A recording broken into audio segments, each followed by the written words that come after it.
Now, Bill here and myself, we're old dungeon masters. We're storytellers. Old and dungeon master. Old applies, and dungeon masters, yes. Storytellers, directors, if you will, of role-playing games, especially, Dungeons and Dragons. Those of you who've been following our little podcast adventure for nearly 3 years now, you already know all this. But as mentioned before, for fantasy tabletop RPG gaming, much of the monsters and the lore of those games are fact-based, real legends and lore. So when we lead our group of gamers into the deep forest to encounter a troll, it's not entirely fantasy, but it's not entirely truth. Such is true with the origins of a troll. They're far from the New Age versions that you might be familiar with on the silver screen. Those little rainbow-haired freaks. Oh, yes, with the rainbow-colored hair, or Harry Potter movie with the big, dumb, snotty, nose-picking troll. It's a little closer. A little closer, yeah, a little bit there in the bathroom of Hogwarts. Or Lord of the Rings, J.R.R. Tolkien, Bilbo Baggins tricked the three trolls and arguing amongst them to save his dwarvish comrades. Strangely enough, I'd say those are the closest to the mythological version. And then you got the trolls, of course, in the latter Lord of the Rings and the dwarvish mines of Moria. The big cave trolls. I always thought those were really cool, but they adorned armor and helmets and, fought alongside the orcs. Well, join us tonight as we attempt to travel back into time of the origins of trolls to decipher and to try to glimpse of what really is the story behind the trolls. From a child born into this world, we are taught what to believe. Closed-minded we become, fearful to be deceived. Still we desire to know what lies beyond that locked door. The art of the storyteller, conjuring tales of legend and lore. History hidden, lost knowledge, things forgotten and the unknown. These are the things that direct us and will set the tone. Welcome, friends, to another episode of Nightmares on the Lost Highway.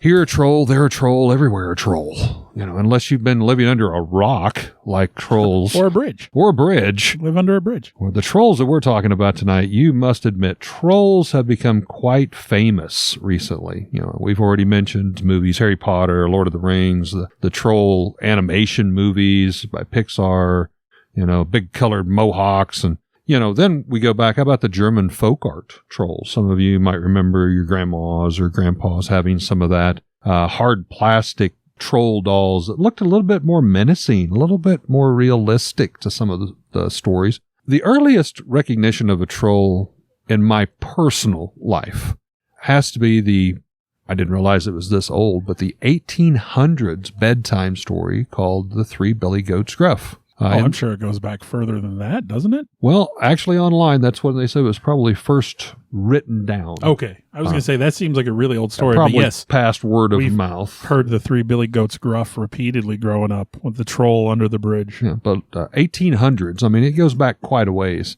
But this is a story, of course, of three billy goats, often depicted as brothers, but with several years separating them. There's a field that they have ate from, and it's become quite worn down. There's just not much there to eat. However, across the river, as they say, the grass is always greener on the other side, there's more plentiful, greener pastures. And they were lucky that a well-constructed stone bridge that arched across this river connected the two fields. Now, however, there was a big, ugly, mean troll that lived beneath that same bridge that was known to attack anyone who dare cross it. So first, the smaller and younger billy goat crossed, making a run for it. But he found himself face to face with the giant troll who lived there beneath the bridge. And the troll says, "Ah, you will be a fine little meal, goat." But the clever young goat quickly responded, "Why would you eat me? I'm small, and I would most certainly not fill you up. However, my brother goat is crossing, and he is much bigger." The troll pondered and decided, well, that does make sense. So he let the youngest goat pass to eat on the greener pastures. Now then the second billy goat attempts to cross the bridge, and once again the big troll stops him. "Oh, yes, you're much larger. You will help to fill my tummy." And the second goat, while larger, used the same line as his younger sibling, not much for originality here, and told the troll, "Our big brother He's still over there. He's going to be crossing. He will certainly fill your belly good and full." Troll scratched his chin, let out a sigh. He rubbed his empty stomach. Still, it did make sense. He could see the largest of the billy goats already approaching, and how delicious he looked. So the troll allowed the second goat to cross and join his younger sibling eating on the other side. This time the troll was determined. He was still pondering his decision to let the 2 meals pass right by him. This was his last and final attempt. He would not be tricked. This one he would eat. So the troll and the large billy goat had a face-off on the bridge, the troll yelling and taunting the older billy goat. But the older, stronger, and largest billy goat took a run with his head down and charged the troll on the bridge. He used his strong horns and pushed the troll off the middle of the bridge, where he fell in the deepest part of a raging river. It became evident that at least this troll could not swim, and soon drowned, where the current of the river carried his body downstream. The 3 billy goats all made it safely to the other side to feast on the long, tender grass, and in doing so, no one ever had to fear the evil troll beneath the bridge again. Well, I went back a little further. I just got to say, we've said this before, the Grimm's fairy tales and stuff. These are the bedtime stories we used to go to bed by. I mean, big, ugly trolls wanting to eat you, and welcome to our childhood. Trolls originate with Norse mythology, where they first kind of appear in those stories. And they appear in the mythologies of the areas that were impacted by, Viking cultures, Norse cultures, Denmark, Sweden, Norway, Greenland, Iceland. And then they sort of migrate over into, the Minnesota area, as people from those countries migrated to America later on.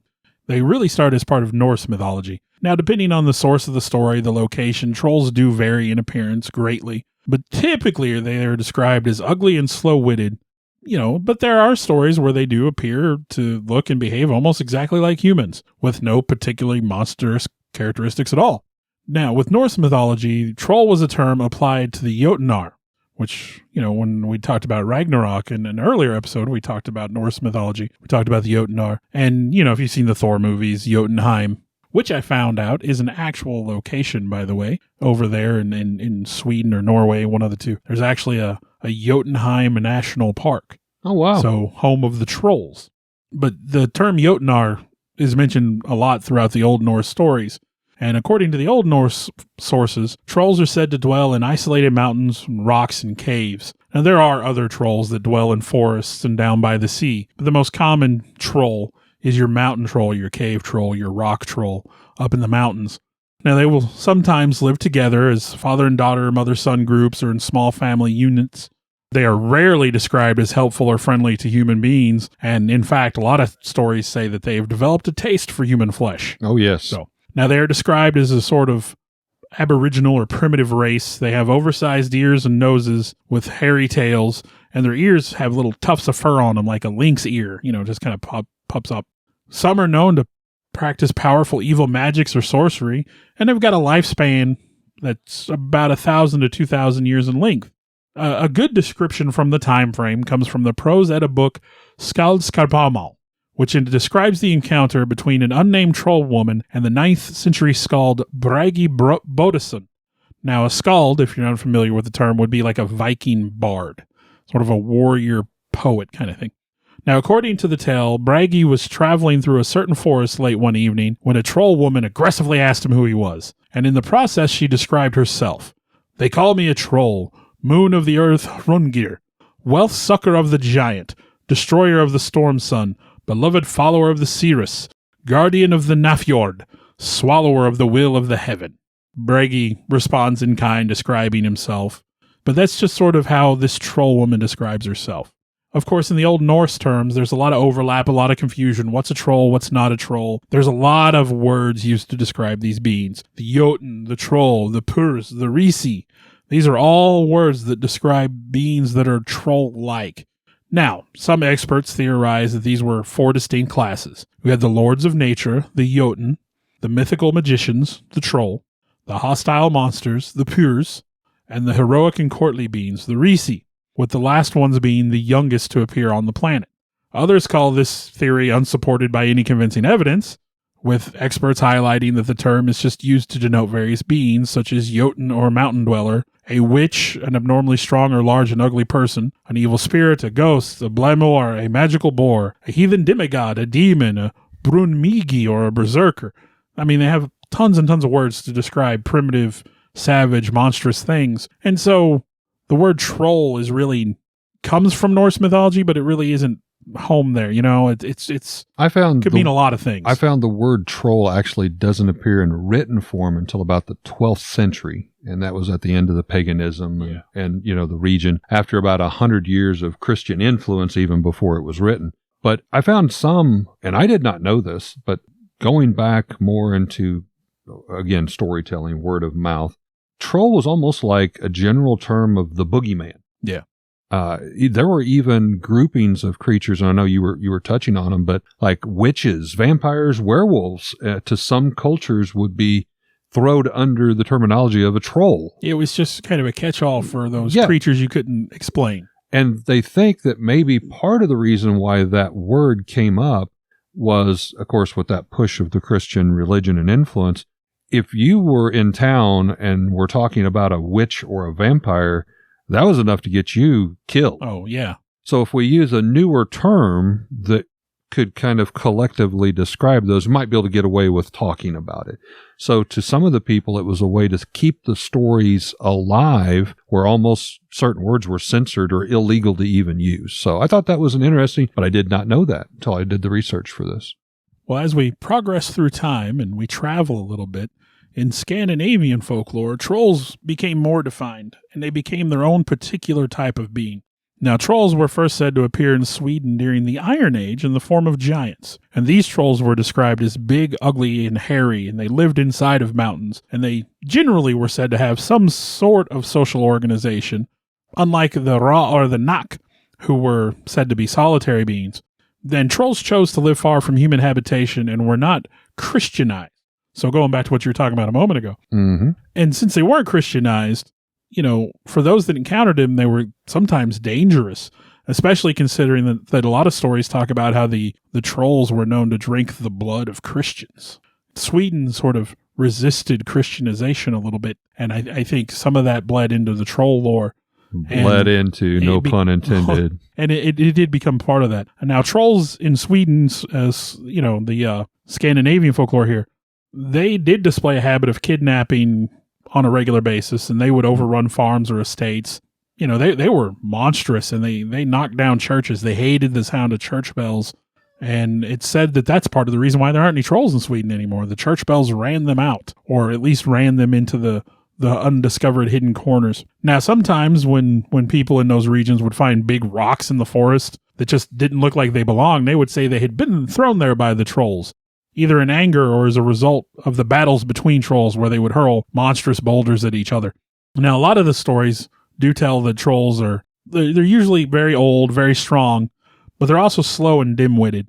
Even here in these Scandinavian stories, they were often described as man-eaters. Even to this day, trolls are still sometimes associated with particular landmarks in folklore because, you know, much like in The Hobbit, when trolls of Scandinavian folklore are exposed to direct sunlight, they turn to stone. Right. And so a lot of natural stone formations resemble a humanoid form, and so they name them for trolls. And a lot of the stories will say that these used to be trolls that were caught in the sunlight. So whether the Christians ran them out with the church bells or whether they just turned to stone in the sunlight, you know, that's why we don't have as many trolls as we used to have. I did a little research on that as well, and I'll show my geekiness here, but when my family traveled, especially when the kids were still young, you know, you see weird rock formations driving through different states. And yeah, if you use your imagination, you can almost, you know, envision like this troll kind of hunkered down, slouching, and, you know, part of the dirt and grass is growing up over him. And I found in some cultures, you know, it was like a vampire. Once the sun hit them, it turned them to stone. Vampires usually turn to ash. But there were some societies that believed that just put them to sleep in a stone form. So it didn't necessarily kill them. So then they could hide in plain sight. But then as Christians or whatever came by, they could just, you know, kind of rise up, dirt and trees and stuff falling off of them and attack people. Well, there's also a Scandinavian folk belief that lightning frightens away trolls, and also the Jotunar. And that's in numerous Scandinavian folk tales. And this, of course, may be carrying on from the story of Thor's role in fighting such beings once upon a time. And also, could explain why there's a lack of trolls in Jotunheim in the modern day, Scandinavian region, because lightning ran them all off. Thor ran them all off. Again, they've turned to stone. Well, they saw that lightning. They thought Thor was coming after him. So now the church bells, there was, I guess, even a sympathetic ear back then. There were people who thought the trolls might have very sensitive hearing. Well, they did have larger ears. They do have larger ears. So they were trying to defend, their folklore, their beliefs, as the Christians were trying to almost demonize anything and everything that didn't follow suit with what they wanted. But people kind of came up to defend the trolls, and they're like, well, these loud church bells even are hurt our ears, so it's hurting the trolls' ears. It's not that they hate Christians, it's they hate the loud noise, so you're going to attack, throw rocks, or tear down these churches where these big church bells are. Supposedly, the trolls did routinely attack churches, and a lot of the very, very old churches in the region will have large stones in their churchyards that were allegedly thrown there by trolls trying to knock down those church towers. But even back then, troll lives matter. So there are a lot of experts that look at different things in the troll history, obviously. They take it very seriously. In the Swedish folktale, if you're familiar with the Old English poem of Beowulf, which a lot of us had to learn in school, or if you're not familiar with the original story, you may be familiar with the 90s movie Eaters of the Dead with Antonio Banderas, which is sort of a retelling of that story. But that's the story of Grendel. And Grendel, invading the mead hall. Angelina Jolie was in the movie too. Yeah. Yep. They made the CGI movie too. Yep. But Grendel himself was a troll. Troll stories aren't really always about the troll being a monster. The story is not about them attacking Grendel, but it's about cleansing the hall of Beowulf. So it's about driving the troll away. The troll is a negative force. It's a negative influence. Well, even in that story, the creature, or the troll, Grendel, seems to be driven mad by the clamorings and singing and the bells, which again kind of goes back to maybe they got big ears, maybe they got really sensitive hearing. And he would return, back to that great Viking dining hall and, hurl rocks and attack it over and over and over and over again. So maybe, again, it was kind of similar to the church bells. It was just, hurt his hearing. A slightly different kind of troll. If you get into Norwegian tradition, they have stories about trolls. They call theirs the Huldra folk, or the hidden folk. And there is a distinction between them and the trolls of the other cultures. This word has different origins, and it may have come from other areas. In Norway, they use the term Huldra folk, though. And, they do have a word they call tro, which is like troll, obviously, which describes a different type of creature. They use it as a collective term for supernatural beings, like you were talking about earlier, and those creatures should be respected and avoided, not worshipped. And troll would eventually grow out of that word to describe the more menacing Jotun-like creatures, whereas the Huldra folk, which were a type of troll, they were smaller. Huldra folk were usually described as handsome and blonde, and they had very little to tell them apart from regular people, except for they had long tails with a little tuft of fur at the end, like a lion's tail. And the tails, that's, I don't know of any troll in D&D in any D&D reference. terms, no, but in a lot of the other stories, they do have tails. That's interesting. Now, Huldra folk would typically go about naked, which would make the tail all the more obvious. When they did wear clothes, they could hide the tail inside their clothes. True. And you wouldn't be able to tell the difference. True. And female Huldra folk were known to lure men in with their siren-like songs. And it probably didn't hurt if they were going around naked. So, Well, I also did come across, again, D&D, if you played or you're into mythology, there's a creature called an Ettin, which is kind of a giant creature that usually has two heads. Yeah. I found references that some trolls are said to have multiple heads. I've seen that in relation to trolls. And even folklore. multiple arms sometimes. So obviously that's probably not the common, but that was something I thought was quite interesting. And again, the Ettin seems to follow more in line with most descriptions, that they're a little dim-witted. An Ettin, you can actually supposedly approach, and they'll argue with one another. Obviously, there's two heads on one body, but they're arguing with each other over stuff. We do notice about the 18th, 19th century stories, recordings of trolls seem to kind of get this boost in size. We'll call it the supersized trolls. These are the ones that you'll find in sci-fi and fantasy, but literally a troll may be the size of an entire mountain. I mean, 300 foot tall or more. These sleeping trolls that Bill and I kind of talked about might be a troll lying down on his side and the mountain is kind of growed over top of them. You know, when you see the grassy parts and then you see stone parts. A lot of these, they do believe were carved later on, again, to kind of help keep the stories alive with Christianity coming in and trying to change and to demonize, you know, especially Scandinavia, their background, their history. So these people were kind of rebellious, as you said. They were kind of some of the last to convert. It is suggested that some of them may have even went up and chiseled into some of these rocks to make them look more realistic. You know, saying, well, the troll is sleeping, you know, it'll be awakened from its slumber by the church bells and so on and so forth. But well, there's still troll stories in those regions. And if you look online, you will find places where people will say they've seen things. As a matter of fact, I know of a particular roadway, I want to say in like Denmark or something, that they were going to make. And there was a protest because where they were going to run the roadway was known to be a home for trolls. Oh, and wow. so the people protested this being, you know, built there. So like I hinted at earlier, you know, as people immigrated to America, trolls came with them. And so I found an article about a Oslo-born Lisa Lunge Larsen who lives in Minnesota and says she's always keeping an eye out for troll remains while she travels, and that she once saw a dead troll on an island in a lake in Minnesota.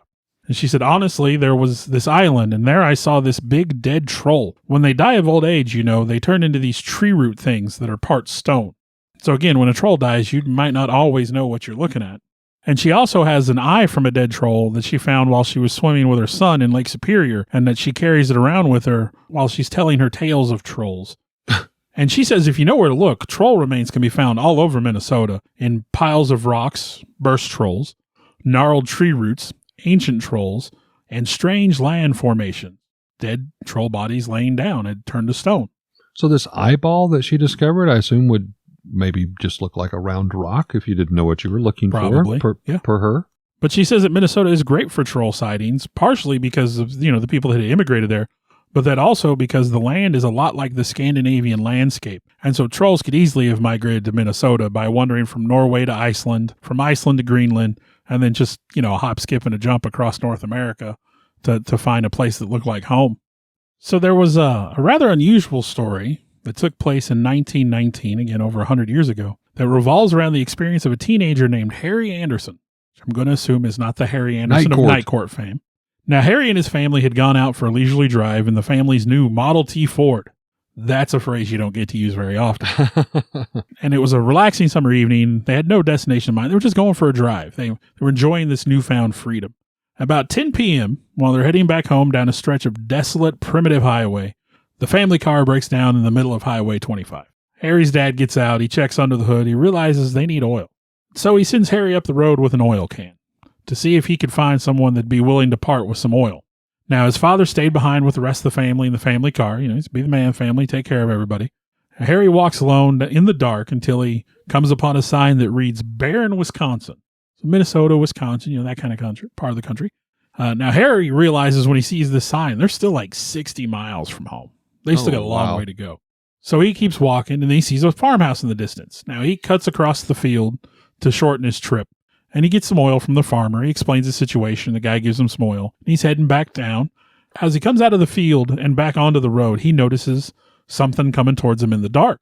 And out of the dark, moving straight towards him, emerged what he described as 20 strange-looking little men. Now, he freaks out. He gets off the road. He hides behind a tree. And as this group of creatures make their way past where he was hiding, he was able to observe them. They walked single file. They were each completely bald, had pale white skin. He described them as almost being albino-like. And they wore crudely made pants of stitched together leather held up with makeshift suspenders. So he said they were no taller than children, and they moved with single-minded focus on their journey. They seemed to kind of be talking amongst themselves at first, when suddenly they broke out into song in unison. and he heard every word of their song and recited it later. We won't stop fighting till the end of the war in 1994. Sound off 1-2, sound off 3-4, detail 1-2-3-4, 1-2-3-4. What the living beep? So they end their song, they start to talk amongst themselves, they walk into the tree line, they disappear from the road and from line of sight. Now, I guess Harry went back to the car, and they had come from that direction. He's like, did you see these little guys? And his dad, of course, just, wasn't having it. Nonsense. Now, one of the more famous troll sightings occurred in 1970 in Imsjärvi, Finland. And I may have said that wrong. But this was by Esko Viljo and forester Arno Heinonen. The duo were skiing when they encountered a strange reddish mist. The men saw a flying saucer emerge from the fog and emit a blinding beam of light. So I'm immediately like, well, they didn't see a troll, so an alien. But, before they lost consciousness and awoke on the mountainside, they later recalled seeing a troll-like being. Now, both men did need medical attention for sunburn, and the doctors did believe they had been exposed to some level of radiation. Now, Heinonen recalled having been in a strange room surrounded by aliens, and the trolls told him that a device had been implanted inside his head that would allow them to communicate with him in the future. Again, this sounds like full-blown alien. But he routinely says it was a troll-like creature. So that's why I included it. Interesting. Now, the Finnish forester does report having acquired some new psychic powers after the implant. So, again, sounds very much like an alien story. There was a reason, obviously, he kept referring to it as a troll, though. I mean, must have been something.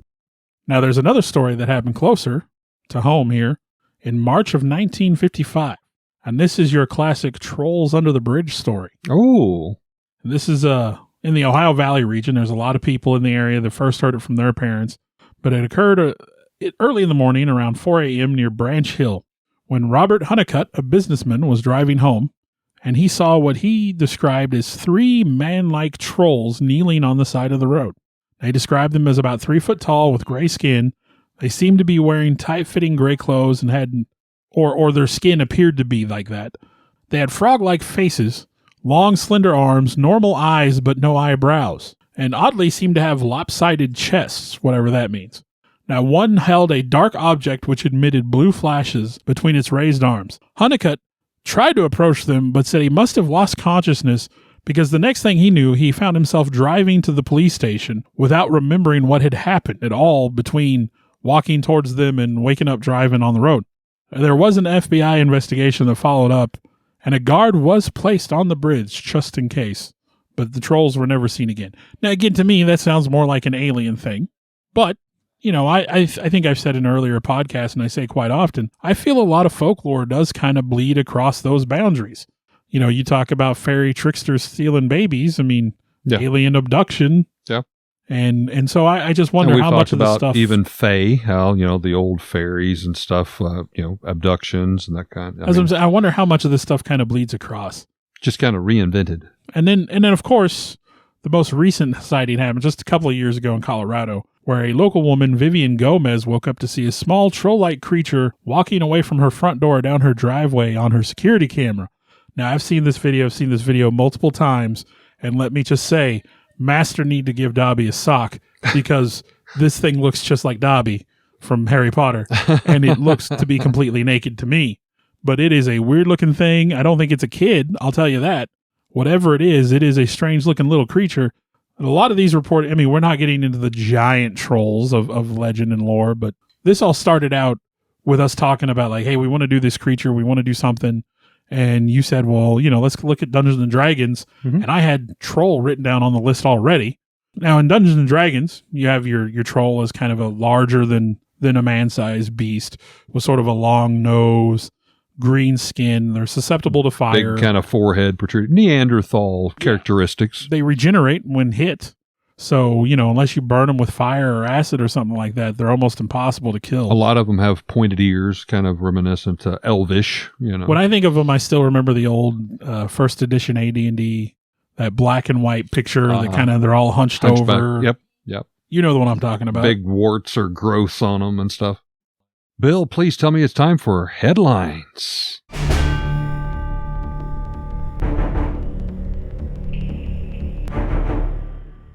Well, I've got one. I'm going to bring it back a little closer to home.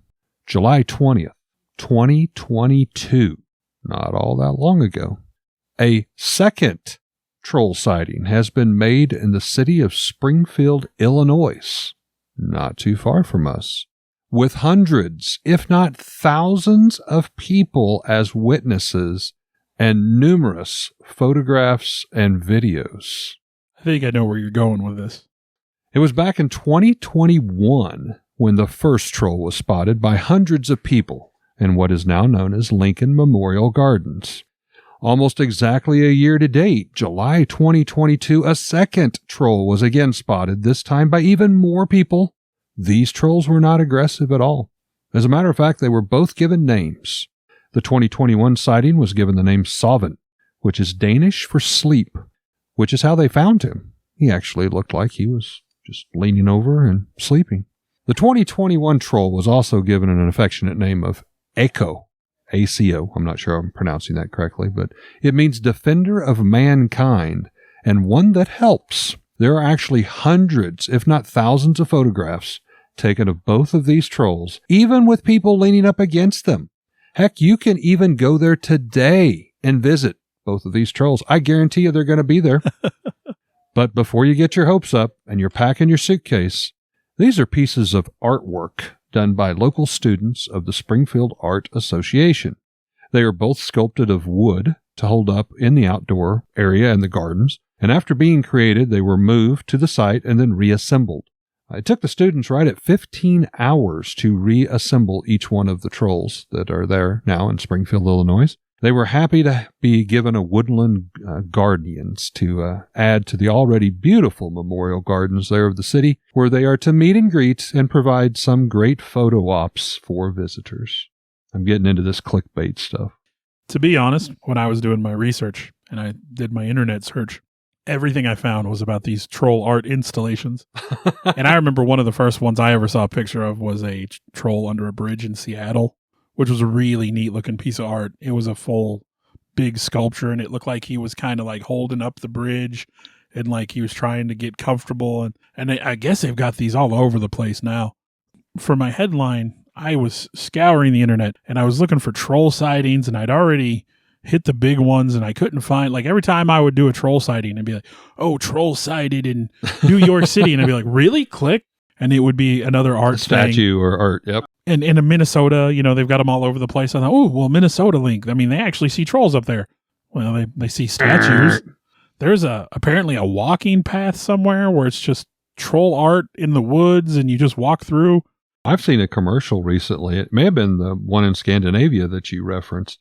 And it's like a travel commercial. And it's a guy and a gal up front, and they got into a fight on their vacation. And it mentions that they're visiting trolls, I believe, in Scandinavia. Yeah, they got them there too. And the guy in the background is kind of their scout leader, and he's on a rock, and he's like, the trolls here love you, or something, you know, and so they make up, and, you know, it's all... There's like an amusement park or something, and it's got a big giant troll statue, and yeah, I mean, it was hard to find a headline, and to be fair, I didn't pick a headline.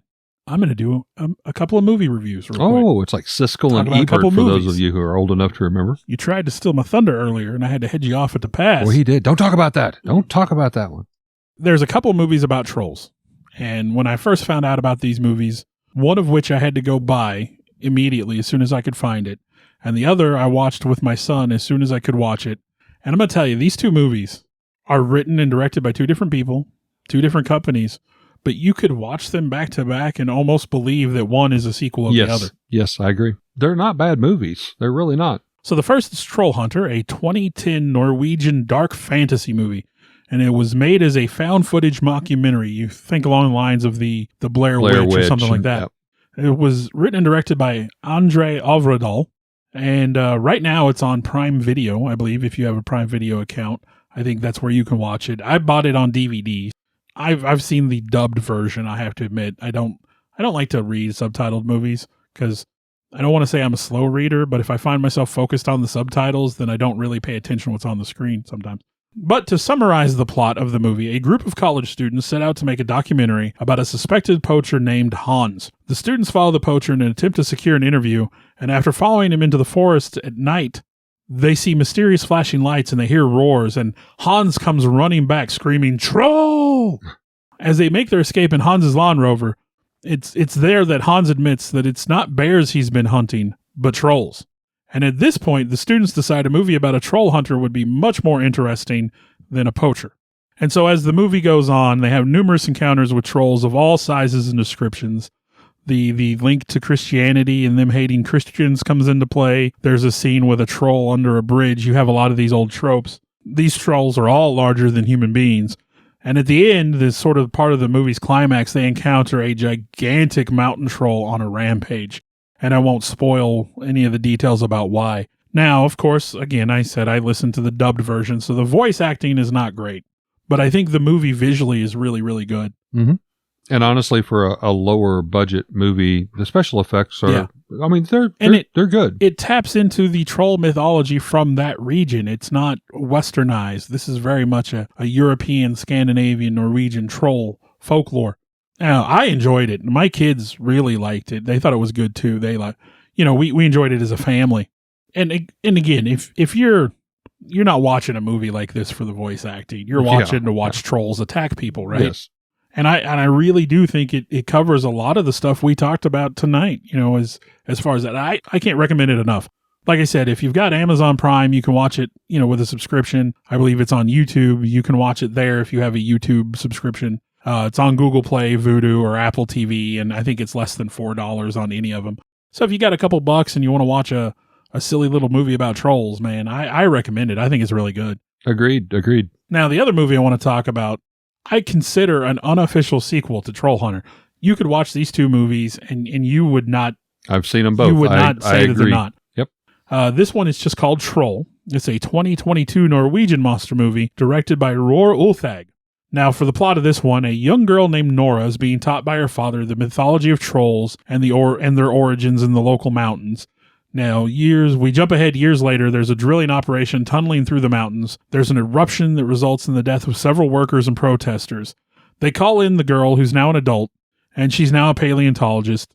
And while the other experts believe that initially the eruption was caused by hitting a methane pocket, she really digs into the footage and discovers footprints in the explosion, and even a couple of frames in the explosion where it's clear there's some monstrous beast erupting out of the mine. The first peak of the troll. Yeah, they have disturbed a troll from its sleep by drilling. So the troll goes on a rampage across the countryside. It's almost reminiscent of Godzilla at times, stomping through, crushing buildings. Yep. This thing's huge. They realize finally that the troll is ultimately headed to the royal palace in Oslo, and again, there's reasons for a lot of this. I'm not going to spoil the whole movie. Again, this one's packed with troll lore. Again, you have the references to Christians and their effects on trolls. You've got the church bells. You've got all that stuff. You have trolls turning to stone in the sunlight, basically. I mean, a lot of the same kind of stuff. And the monster even has a tragic backstory. By the end of it, you kind of feel bad for the troll almost. I watched this one with my middle kid, Sean. He didn't really like this one quite as much. As a matter of fact, I think he fell asleep while we were watching this one. But I liked it. And again, if you're in for watching a giant monster destroy stuff kind of movie, again, this is dubbed. It's originally in Norwegian or. To me, that just adds to it, though. Yeah. I mean, you've got their language that just adds to the story. I mean, this is the story of their people. But it's really good, and it touches on a lot of the mythology we talked about today. And like I said, if you watch these two movies one after another, like watch Troll Hunter first. I recommend Troll Hunter first. And then Troll would really feels like an unofficial sequel to Troll Hunter. Troll was, of course, a Netflix original.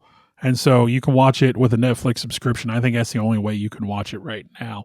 But I really enjoyed both of these movies. And I wouldn't typically plug a movie or something. I don't really think that this is, but I know we constantly recommend things. So, and you've seen them both, apparently. Yeah, I like them. You liked them. Very both. So very much both.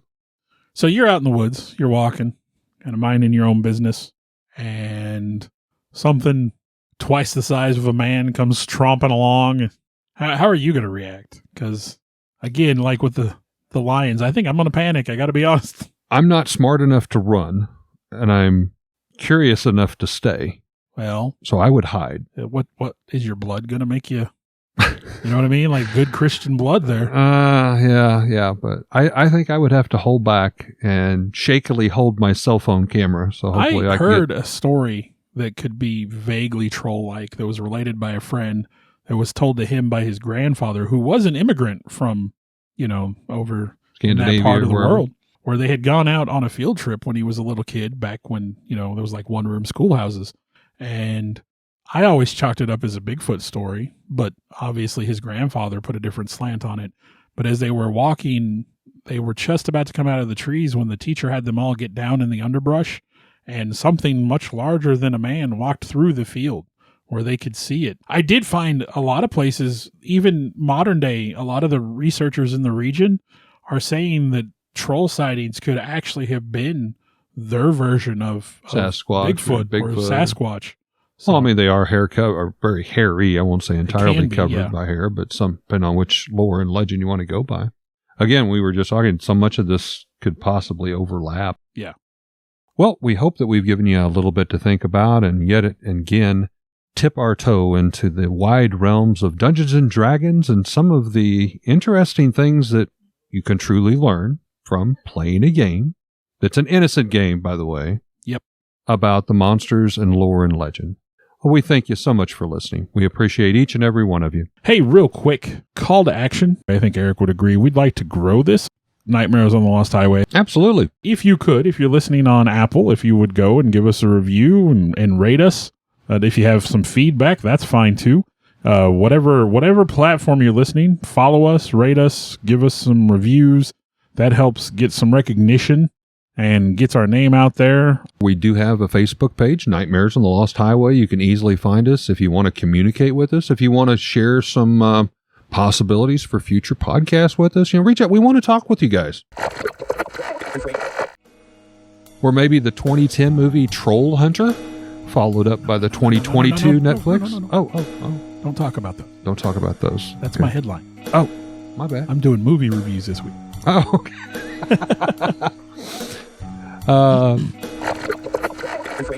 They have stories about tolls.